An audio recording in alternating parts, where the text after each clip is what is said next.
올해 우리에게 참 많은 일들이 있었습니다. 모두가 다 중요한 일들이었습니다.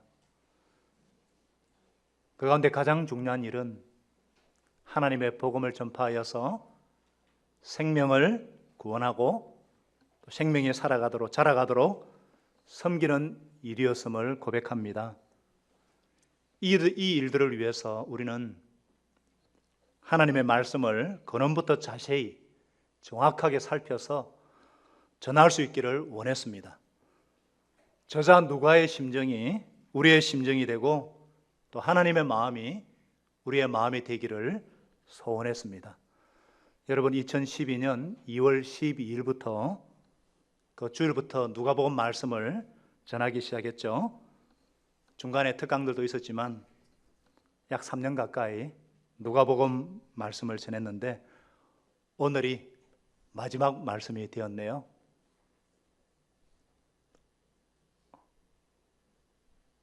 아무도 와 한다든지 전혀 감동이 안 오시는 것 같은데 저는 감동이 막 몰려와서 그냥 어쩔 줄 모르겠어요. 또 올해 초에 우리가 부활의 영광과 능력을 체험하는 교회 이렇게 표어를 가지고 힘차게 출발했는데 마지막 주일은 오늘 공교롭게도 누가복음 마지막 24장 부활절 본문하고 제목이 또 정확하게 맞아 떨어졌네요. 우와. 이게 우연의 일치일까요? 하나님께서 우리 한 사람 한 사람을 너무나 사랑하시고 우리 교회를 사랑하시는 하나님의 은혜인 줄로 믿습니다.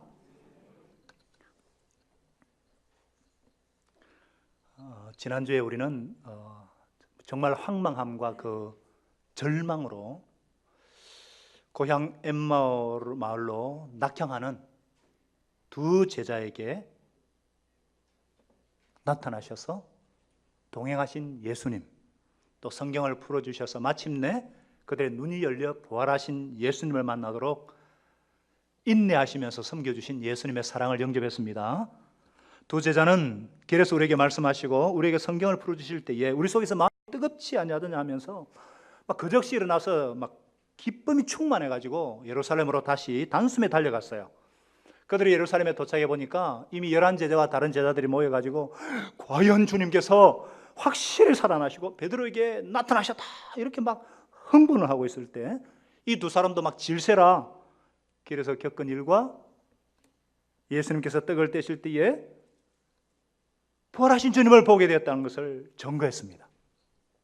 바로 그 순간에 부활하신 예수님께서 나타나셔서 샬롬, 평강이 너에게 있을지어다. 우리 옆에 분에게 한번 해봅시다. 예수님처럼 샬롬. 살롬이 아니에요. 죽을 놈이 아니고 살롬이 아니고 샬롬. 이거는 하나님이 우리에게 주시는 최고의 선물이에요. 샬롬. 하나님의 평강. 평강이 너에게 있을지어다.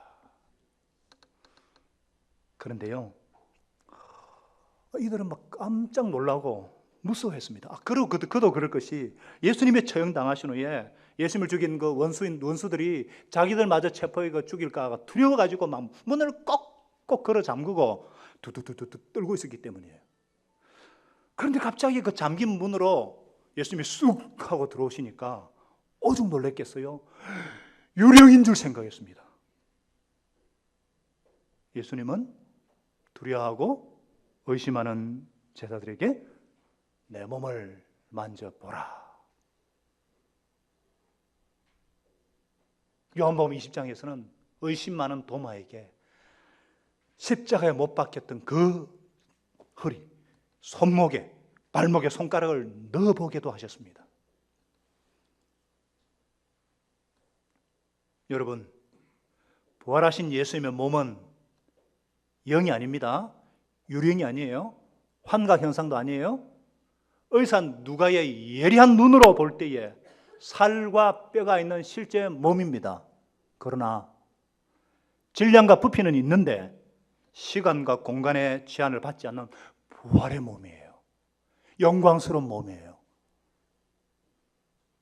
이건 우리가 이해를 못하는 몸입니다. 장차 우리도 그렇게 변할 건데, 근데 제자들은 아이고 너무 기뻐가지고 너무 기뻐서도 또 믿지 못하는 거예요. 그래서 믿지 못하는 그들에게 음식까지 먹어 보입니다.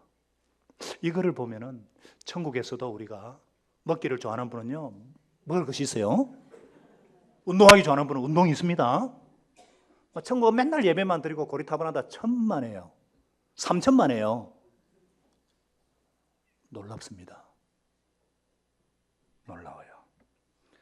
여기서 예수님은 제자리에 눈높이까지 낮아지셔가지고 계속해서 부활을 믿는 믿음을 심으셨어요. 왜냐하면 부활을 믿는 믿음이야말로 복음의 핵심이고 기독교 신앙의 핵심이기 때문입니다. 고린도전서 15장 3, 4절은 말씀합니다. 우리 다 같이 읽겠습니다. 시작. 내가 받은 것을 먼저 너에게 전하였노니 이는 성경대로 그리스도께서 우리 죄를 위해 죽으시고 장사 지는 바 되셨다가 성경대로 사흘 만에 다시 살아나사. 내가 전해받은 것을 먼저란 말은 가장 중요한 것을 너에게 전했노니 이 말이에요. 가장 중요한 복음의 핵심은 부활이라는 거예요. 부활이 복음의 핵심이기 때문에 로마서 10장 9절에서는 또 이렇게 말씀합니다. 같이 읽습니다. 시작. 내가 만일 내 입으로 예수를 주로 신하고 하나님께서 그를 죽은 자 가운데서 살리신 것을 내 마음에 믿으면 구원을 얻으리라. 하나님께서 예수님을 살리셨고 이 부활의 기초에서 예수님을 주님이라고 고백하면 구원을 얻습니다. 부활이 바로 복음의 핵심이라는 것입니다. 그런데도 여러분 중에 부활이 그렇게 중요하고 그렇게 중요하다면 정말 예수님 부활한 게 사실인가? 이런 질문이 있는 분이 계실지 모르겠어요. 아직 예수님을 영접하지 않으신 분, 또 예수님을 각 영접하신 분들 중에도 이런 의문이 있을지 모르겠습니다. 지난주에도 말씀드렸지만 우리의 머리와 우리의 생각으로는 예수님의 부활을 이해할 수가 없습니다.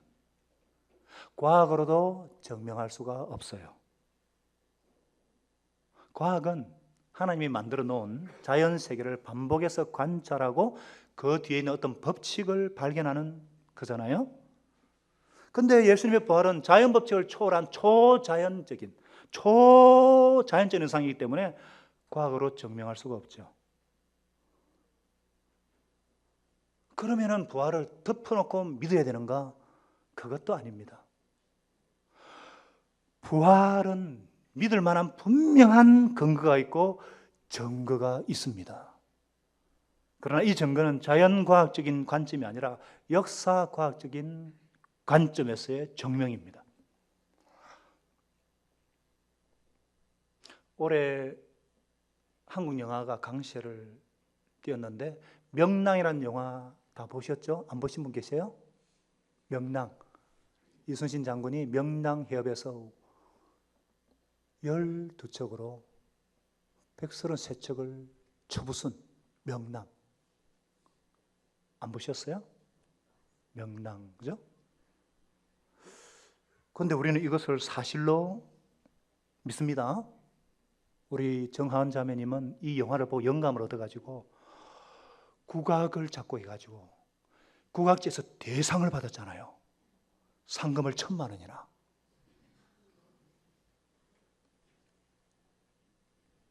그런데 여러분 중에 누가 이순신 장군 봤어요? 만나봤습니까? 어디가 안 믿으려면 안 믿을 수 있는 증거가 너무나 많아요. 어떻게 그렇게 부패하고 그런 나라에 그런 분이 계셨을까? 어떻게 서양 사람도 만들지 못했던 철갑선을 만들었을까? 어떻게 세계 최고의 수군을 자랑하는 외적을 물리쳤을까? 우리가 믿지 않으려면 얼마든지 믿을 수 없는 증거가들이 있는데 그럼에도 불구하고 우리는 이순신 장군을 믿고 이순신 장군이 일본 수군을 패배시켰고 철갑선을 세계 최초로 만들었다 우리가 자랑하잖아요. 왜? 왜 그렇습니까? 믿을 만한 역사적인 기록이 남아있기 때문에 난중일기가 남아있고 조선실록 시리즈가 남아있고 김부기성 삼복 사기가 남아있어서 고구려 신라 백제 우리가 안 보았지만 다 알 수 있잖아요. 이것이 역사과학적인 증거. 그런데 인류 역사상 가장 믿을 만한 문헌이 뭐예요?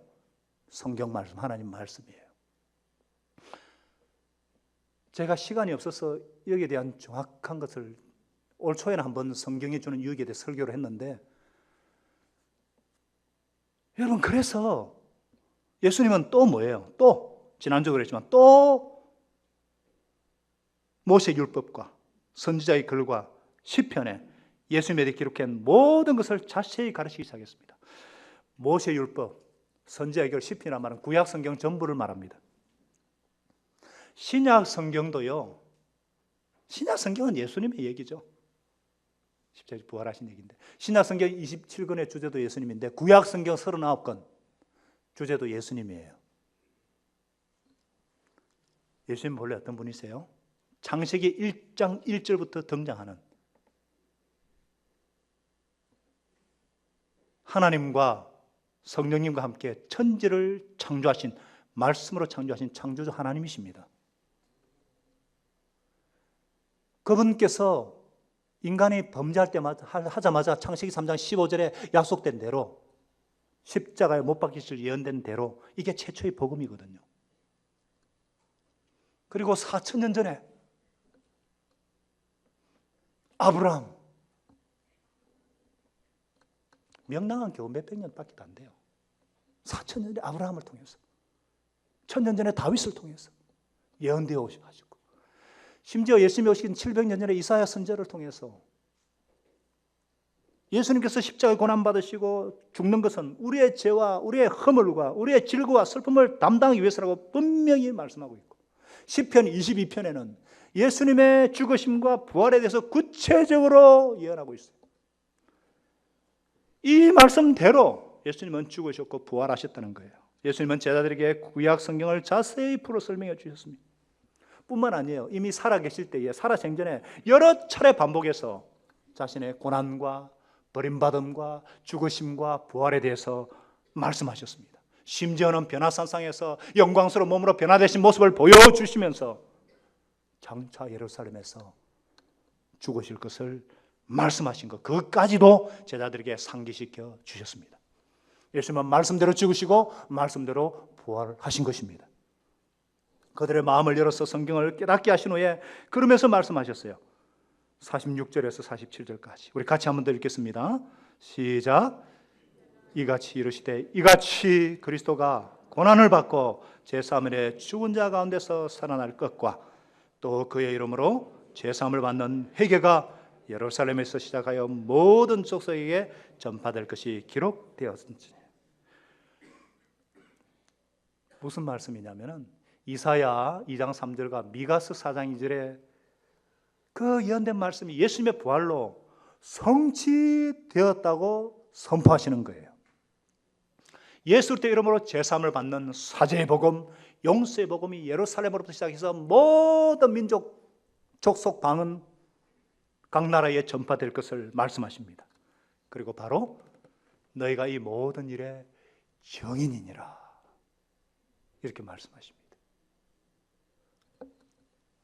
사랑하는 여러분,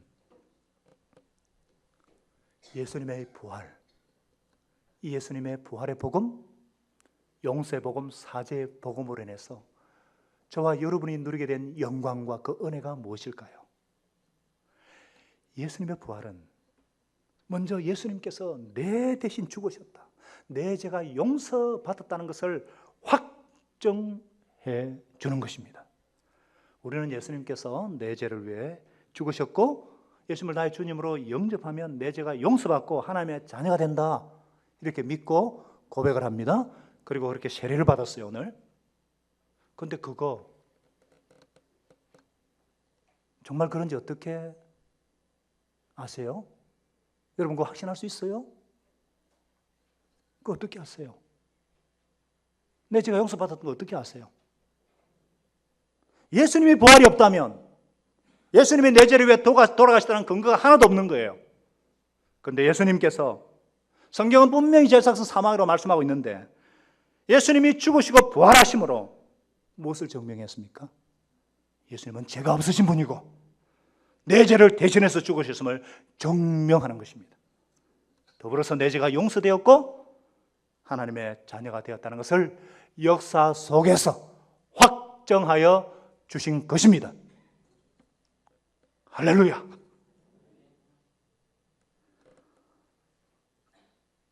그래서 우리가, 그런데도 혹시나 여러분 가운데 정말 내 죄가 용서받았을까? 내 죄가 용서받았을까? 아직 이런 어떤 의심이 이렇게 드시는 분들은 자신의 느낌이나 자신의 생각이나 감정을 보지 마세요. 예수님의 십자가와 부활의 시선을 고정시키기 바랍니다. 예수님이 내가 받아야 할 저주와 죽음을 대신하여 죽으시고 부활하시기 때문에 이제 우리의 삶에서 저주가 떠난 것입니다. 사죄가 확정된 것입니다. 예수님의 부활은 또 우리에게 어떤 은혜를 주십니까? 우리도 영광스러운 몸으로 부활할 것을 보증해 줍니다. 올해에 우리 사랑하는 우리 교우들 가운데 함께 예배드리던 교우들 가운데 먼저 천국으로 가신 분들이 있어요. 그런데 세상을 떠난 분 그 시신을 놓고 노래를 부르는 종교는 기독교밖에 없습니다. 왜 그렇습니까? 우리에게는 죽음이라는 것이 영이별이 아니라 잠시 헤어지는 것 뿐이기 때문입니다. 제가 장례 예배를 인도하면서 유족들에게 잠시 이별의 슬픔이 있고 죽음이라는 관문을 거쳐야 되는 그런 고통이 있지만 곧 다시 만날 것입니다. 고인이 먼저 천국 가셔서 우리를 기다리고 계십니다. 주님의 품 안에 안식하고 계십니다. 우리는 다시 만날 것입니다. 만나보자 만나보자 저기 계는 저 천국 문에서 이렇게 막 찬송하는 이유가 뭐예요? 예수님의 부활 때문이에요. 예수님의 부활이 없다면 그런 얘기하면 제가 안 되는 겁니다. 목사라는 사람이 그런 거짓말하면 안 되는 거고 그건 사기치는 거고. 그러나 우리는 부활이 있기 때문에 지금 헤어지는 것은 잠시고 우리에게는 언젠가 다시 만날 것이다 확신할 수 있는 것입니다.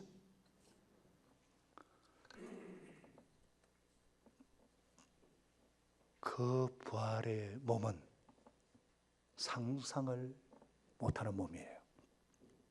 여러분 지금 제자들이 기억하는 예수님의 모습이 어떤 모습이죠? 십자가에서 너무도 처절하게 고통당하면서 죽어가던 모습이에요. 너무도 무기력하고 너무도 고통스럽고 너무도 아픈 모습, 상상하기조차 싫은 모습. 그런데 지금 예수님 모습이 어때요? 어떤 슬픔의 흔적도, 어떤 아픔의 흔적도, 어떤 고통의 흔적도, 어떤 죽음의 흔적도 없어요. 영광스럽고 찬란한 모습, 죽음을 정복한 승리자의 모습, 사망의 세력을 잡은 자 마리의 마귀의 머리통을 박살내시고 그 목을 밟으시고 하늘과 땅의 모든 권세를 가지신 만왕의 왕의 모습, 우주의 총사령관의 모습인 것입니다.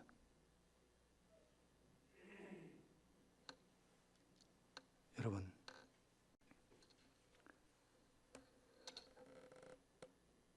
이 모습이 보여야 돼요. 이 모습이 그려져야 돼요.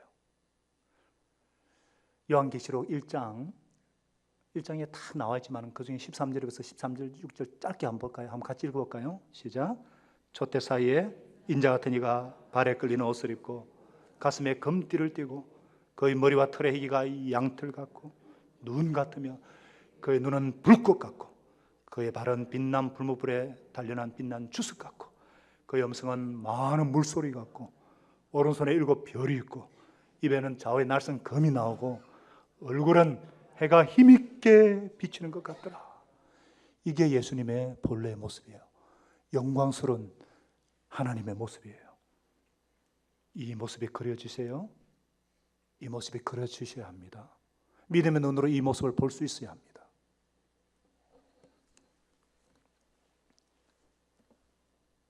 매주일 우리 미래로 공동체가 한 가지 기도하는 공동의 기도 제목이 있습니다. 그것이 뭡니까? 하나님의 영광을 보며 하나님을 경험하게 주시옵소서. 바로 이게 이겁니다. 그것은 바로 나를 외치고실 뿐 아니라 부활하셔서 온 세상과 우주를 통치하시는 영광의 주, 부활의 주, 생명의 주님을 만나는 것입니다. 그리고 그 주님께 온 마음과 정성을 다해서 경배하고 찬양하는 것입니다. 이러므로 하나님이 그를 지극히 높여서 모든 이름 위에 뛰어난 이름을 주사 모든 입으로 예수 그리스도를 주라 신하며 하나님 아버지께 영광을 돌리게 하셨느니라. 아멘.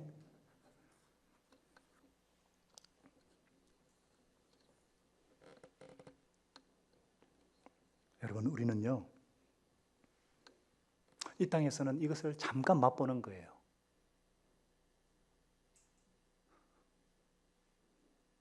우리도 하나님께서 그냥 오라고 부르시면요, 모든 거 내려놓고 가야 해요. 예외가 없습니다. 그러나 예수님이 부활하셔서 영광스러운 몸으로 변화된 것처럼 우리의 썩을 몸이 썩지 않을 것으로 다시 살고, 이 약한 몸이 강한 몸으로 다시 살고, 이 욕된 몸이 신령한 몸으로 다시 살고, 영광스러운 몸으로 변화될 것입니다.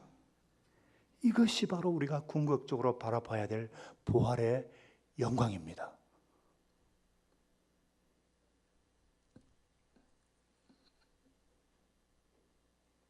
부활의 영광을 예배 때마다 경험하시기를 예수님 이름으로 축복합니다. 우리에게는 이런 부활의 영광이 있지만은 아직까지 우리가 육을 입고 있기 때문에 우리가 이 땅에서는 얽매이는 것이 많아요. 질병이라든지 죽음이라든지 죄라든지 잡신이 아직까지 우리를 괴롭힙니다. 이런 것에서 벗어나고자 만든 게 종교거든요. 우리도 과거 잡신에 영향을 받지 않았습니까? 뭔가 부족이라도 갖고 다니지 않으면 불안해서 못 살겠고, 집안에 무슨 우환이라도 생기면 왜 이런 일이 있는 것일까? 뭘 모르니까 굿이라도 해서라도, 그러지 않고는 못 살고, 어떤 사람은 악령에게 시달려가지고 잠을 제대로 못 자고, 정신질환에도 시달리고, 몸은 자꾸 약해지고, 그러면서 살았잖아요. 심지어 예수를 믿는 자고 하는 사람조차도 본문의 제자들처럼 죽음에 사로잡히면, 죽음의 영에 사로잡히면요, 하고 싶은 것도 못해요. 모든 것이 닫혀버립니다. 두려움에 밀려오면요, 시간의 문도 닫혀버리고, 생각의 문도 닫혀버리고, 어떻게 살겠다는 의지의 문도 닫혀버리고, 희망의 문도 닫혀버려요. 혹시나 문 안에서 두려워 떨면서 하루로 사는 것이 염려와 두려움으로 가득하신 분은 안 계세요? 현실에서 도망치고 싶은 분은 안 계세요? 도망치면 더 큰 두려움이 찾아옵니다. 부활하신 예수님은 이런 우리에게 찾아오셔서 너희에게 평강이 있을지어다, 평강을 선물로 주십니다. 세상이 주는 것과 다른, 결코 세상이 줄 수 없고 세상이 빼앗아갈 수 없는 하나님의 평강, 부활에 주께 주시는 평강이에요. 비록 이 세상에서는 환난을 당하지만 우리가 맞짱 뜰 수 있는 것은 성례하신 주님, 부활의 주님이 나와 함께 하시기 때문입니다. 여러분, 참 세상살이가 녹록하지 않잖아요? 그런데 우리는 부활의 영광을 바라보면서 부활의 주님이 함께하기 때문에 우리가 예수 이름으로 악령을 쫓아내면 떠나는 것입니다. 예수님은 악령을 패배시킨, 마귀를 멸하셨기 때문이에요. 왜 두려워하느냐? 사망의 세력을 잡은 자가 마귀이기 때문에. 모든 종교들이 애를 써보려고 했던 그 문제, 애쓰지만 해결하지 못했던 그 문제, 죽음과 그로 인한 두려움의 문제를 예수님이 부활하심으로 단번에 해결해 버리셨기 때문입니다. 이게 부활의 능력이에요. 이게 실제적인 부활의 능력입니다. 그래서 예수님은 평강을 선물로 주실 뿐만 아니라 부활의 능력이 충만한 삶, 부활의 정인의 삶을 살도록까지 축복하시는 거예요. 볼지어다 내가 내 아버지께서 약속하신 것을 너에게 보내리니 너희는 위로부터 성령의 능력을 입혀올 때까지 이 성에 머물라. 아버지께서 약속하신 것이 성령님이거든요. 사랑하는 여러분, 부활하신 예수님께 주시는 최고의 선물은 성령님이신 것을 믿으시기 바랍니다. 비교할 수 없는 선물이에요. 최고의 선물이에요. 성령님은 우리와 함께 하시는 또 다른 보혜사 예수님이십니다. 그래서 하늘로 승천하시면서 제자들에게 모든 족속에게 사제의 복음을 전파하라고 부탁하시면서 뭐라고 하셨어요? 세상 끝날까지 내가 항상 너희와 함께 있으리라. 그리고 생전에도 뭐라고 하셨어요? 두세 사람이 내 이름으로 모인 곳에 나도 그들 중에 있느니라. 문자 그대로입니다. 부활하신 예수님께서는 예수님의 이름으로 모인 그곳이 목장 모임이든지 기도의 자리든지 청소하고 봉사하는 현장이든지 함께 하십니다. 오늘 이 예배 중에도 함께 하십니다. 어떻게 함께 하십니까? 성령님으로 함께 하시는 것입니다. 부활하신 예수님은 성령으로 우리와 함께 하시고 우리 안에서 함께 하시고 어떨 때는 위로부터 능력으로 함께 하시는 것입니다. 그래서 예수님의 부활의 능력이 우리를 통해서 나타나게 하시는 거예요. 여러분, 우리는 이 세상에 몸을 담고 살지만은요, 우리는 초자연적인 삶을 살 수가 있는 것입니다. 왜 그러냐?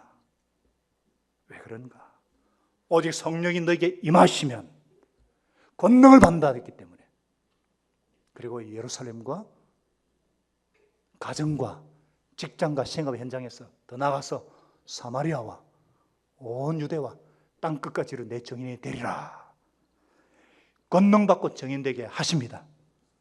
어떻게 해요? 어떻게 하시죠? 우리가 예수님의 이름으로 기도할 때에 기도 응답이 오고, 우리가 예수님으로 기도할 때에 치유가 일어나고, 우리가 예수님의 이름으로 기도할 때에 악한 영이 물러가는 것입니다. 저는 너무너무 많이 체험합니다. 여러분, 사실 우리 성도들은 부끄러움이 많아가지고, 성령님이 수줍어하시는 하나님이신데 좀 부끄러움이 많아가지고 자랑하는 걸 참 즐기하지 않는 분들이에요. 헌신돼서 정말 아파가지고 기도부터 한 번은 제가 확인을 하거든요. 그럼 나은 받았는데 간증을 하고 그래야 되는데 뭐 부끄럽다고 그런 일이 비일비재합니다. 할렐루야. 성령님이 함께 하시니까 용서할 수 없는 사람이 용서가 되는 거예요. 어떻게 용서할 수 없는 사람이 용서가 됩니까? 초자연적인 삶인 거예요. 어떻게 사랑할 수 없는 사람이 사랑이 되는 거예요. 끊을 수 없는 악습이 끊어지는 것입니다. 이기적인 내가 기껏 해봤자 가족하고 자녀들밖에 생각할 수 모르는 내가 섬김의 기쁨을 알게 되고, 이건 부활의 능력이죠. 이런 것을 통해서 우리는 내 안에 계신 그리스도를 경험하게 되는 것입니다. 그래서 이제는 내가 아니고 내 안에 사시는 그리스도. 이제 내가 사는 것은 내가 아니라 내 안에 사신 그리스도. 그렇게 고백하는 것입니다. 우리 다 같이 한번 고백해 볼까요? 갈라디아 2장 20절 말씀을 같이 고백해 볼까요? 시작. 내가 그리스도와 함께 십자가에 못 박혔나니 그런즉 이제는 내가 사는 것이 아니요 오직 내 안에 그리스도 예수께서 사시는 것이라.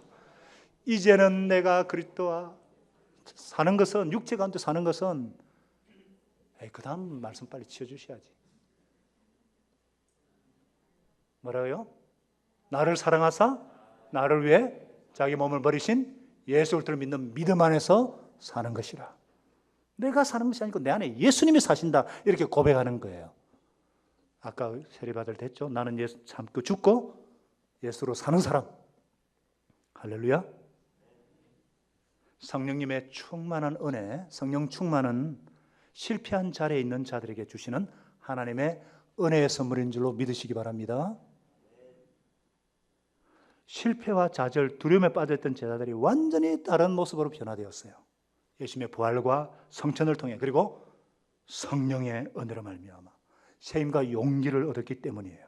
제자들은 큰 기쁨으로 예루살렘 곧 성전에 돌아갔어요. 원수들이 드글거리는 곳에 돌아갔어요. 부활하신 왕께 기쁨의 찬양을 드리고 마음을 다하고 성품을 다하고 힘을 다해 경배했습니다. 그들이 부활하신 예수 만났을 때 기쁨의 찬송으로 가득했습니다. 나중에 사도행전을 보면 그들은 날마다 성전에 있든지 집에 있든지 예수는 그리스도라, 예수는 그리스도라, 예수는 그리스도라 가르치기와 전도하기를 쉬지 않았다고 말씀하고 있습니다.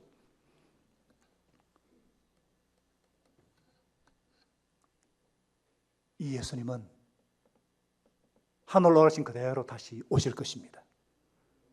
우리도 다시 오실 때까지, 주님이 다시 오실 때까지 예수는 그리스도라 가르치기와 전도하기와 기도하기를 쉬지 않을 것입니다. 비록 우리 인생길에 썰아린 패배의 순간이 있고 거친 광야에 서서 홀로 몰아치는 폭풍우를 견디며 감당해야 되는 힘겨운 시간도 있을 거예요. 때로는 도무지 끝도 보이지 않는 어둠의 터널을 통과해야 되는 깊은 밤도 있을 것입니다. 그러나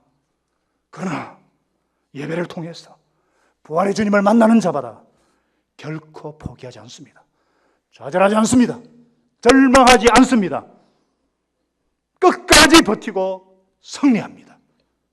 죽음조차도 두려워하지 않습니다. 기뻐하며 찬양하며 전진합니다. 하늘나라 산소망으로 충만합니다. 할렐루야. 올 한 해 우리 가운데 함께 하시고 우리 예배 가운데 함께 하셔서 영광을 보여주시고 능력으로 함께 하신 주님을 찬양합니다. 어떤 일이 있어도 예배 자리를 지키신 여러분들 진심으로 주의 이름으로 축복하며 평강을 전합니다.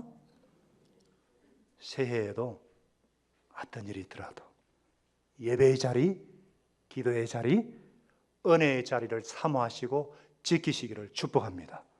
그래서 부활의 영광과 능력을 실제 삶 속에서 경험하고 체험하는 여러분 되시기를 예수님의 이름으로 축원합니다. 기도하겠습니다. 기도하십시다.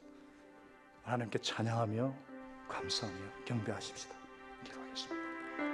오 아버지 하나님, 주님을 찬양합니다. 부활의 주님을 경배합니다. 하나님 주님 감사합니다. 주님 경배합니다. 아버지 너무나 감사합니다. 예배 때마다 만나주시고 말씀 주셔서 감사합니다. 다시 한번 부활의 주님 바라봅니다. 영광의 주님 바라봅니다. 부활의 능력으로 쓰러져 우리의 생업의 현장에서 가정에서 삶 속에 부활의 능력을 보여주옵소서. 하나님 아버지 아무리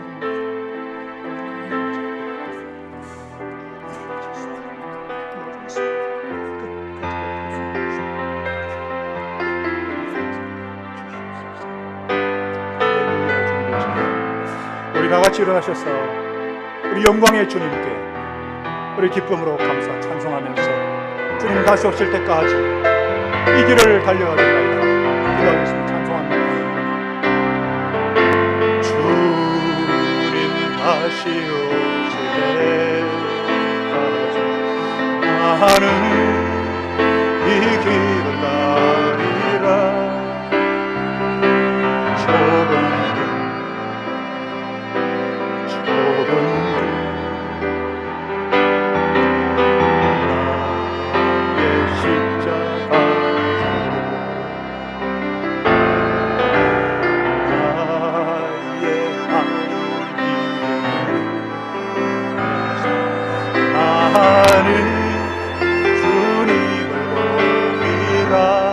영광의 내 주님, 영광의 내 주님,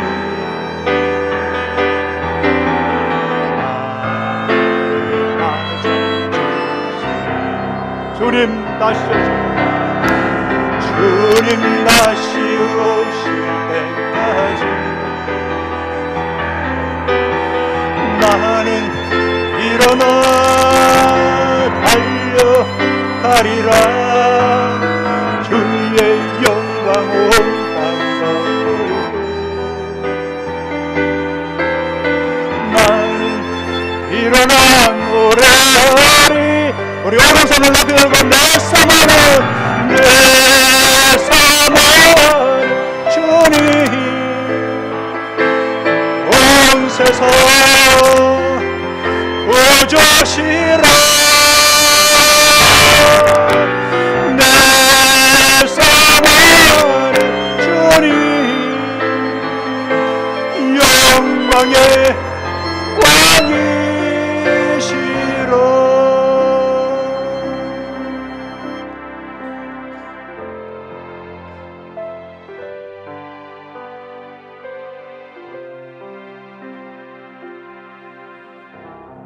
이제는 부활하셔서 하늘 땅의 모든 권세를 가지시고 세상 끝날까지 항상 너희와 함께 있으리라 약속하신 우리 주 예수의 크신 은혜와 독생자까지 아끼지 아니하시고 내 죄를 위해 내어주시고 죽은 내 가운데서 다시 살리신 하나님의 그 놀라우신 사랑함과 성령 하나님의 감동 감화 위로와 교통 충만케 하시는 은혜가 부활의 영광을 사모하며 부활의 능력을 드립고 삶 속에서 내 가정과 생업의 현장과 사역 현장 속에서 이 주님을 체험하며 승리하기를 소원하는 주의 백성들 머리 위에 이제로부터 영원토록 함께 하시기를 간절히 축원하옵나이다. 아멘.